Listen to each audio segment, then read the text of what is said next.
Mengapa kita mesti peduli kepada Palestina? Satu, siapa yang tidak peduli Palestina, maka hilangkan satu surat dalam Al-Quran. Surat di juz yang ke-15, yaitu surat Bani Israel atau Al-Isra. Maka tinggallah surat Al-Quran itu hanya 113 saja. Maka hilanglah iman kepada Quran dalam dirinya. Yang kedua, mengapa kita peduli masalah Palestina? La yu'minu a'adukum. Kamu tidak beriman. Sampai kapan? Hatta yu'ibba li akhi. Sampai kau cinta, sayang kepada saudaramu. Orang Palestina bukan saudara satu negara, bukan saudara satu suku, tapi saudara karena la ilaha illallah Muhammadur Rasulullah. Alasan yang pertama, karena ada satu surat dalam Al-Quran.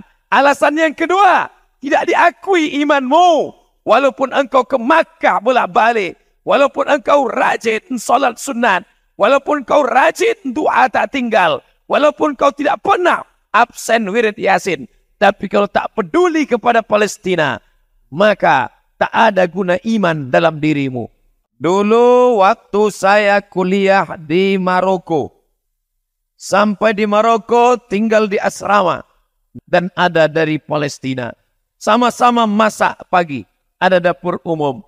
Ketika saya sedang memasak, datang orang Palestina. Abdul Somad, saudaraku sekarang di Palestina tidak bisa memasak.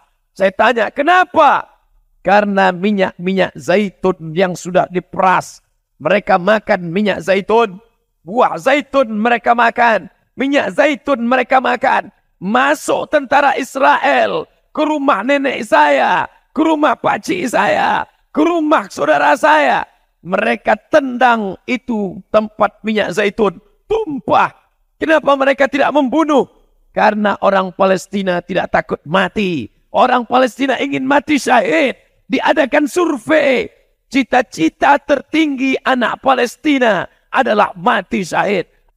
Mereka tidak membunuh kami, Abdul Somad, karena kami tidak takut mati. Tapi tentara Israel masuk ke dalam rumah kami. Mereka tendang, pecahkan itu tempat-tempat minyak zaitun. Supaya apa? Supaya kami lapar. Supaya kami lemah. Supaya masjid tidak salat berjamaah. Supaya tidak ada yang berdoa kepada Allah. Itu yang mereka lakukan. Penjara terbesar di dunia bukan di Guantanamo, Amerika. Penjara terbesar di dunia bukan di Alcatraz. Penjara terbesar di dunia adalah di Palestina. Mereka cari anjing-anjing lapar, herder. Tidak mereka kasih makan berhari-hari. Lalu mereka ambil orang Palestina. Mereka cambuk berdarah. Tumpah darahnya. Berbau amis. Mereka sobek kulitnya. Supaya anjing-anjing itu mencium bau darah. Supaya menerkam, mencabik-cabik orang Palestina. Tidak diliput oleh TV nasional. Tidak ditampilkan TV internasional. Kenapa? Karena kantor berita internasional bernama Reuters. Dan Reuters adalah punya Yahudi.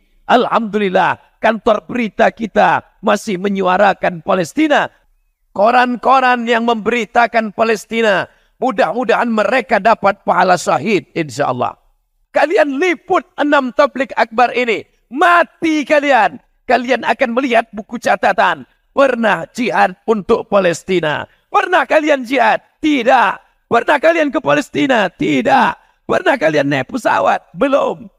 Kenapa bisa dapat pahala? Karena kalian meliput acara siang ini. Buat besok di koran utama. Tunjukkan kepada dunia. Allahu Akbar. Berjuang engkau dengan HP-mu. Berjuang engkau dengan kameramu. Berjuang engkau dengan duitmu.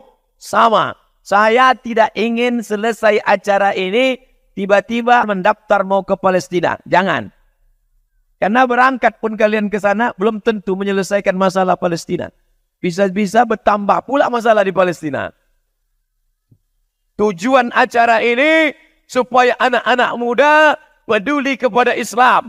Tapi yang paling penting adalah yang dibawa mati menghadap Allah, pedulimu kepada Palestina. Kalau kau tak ada rasa peduli di Palestina, padahal kau mati nanti, yang kau bawa adalah iman kepada Allah Subhanahu wa taala. Apa bukti iman? Bukti iman adalah peduli pada Palestina. Allahu Akbar.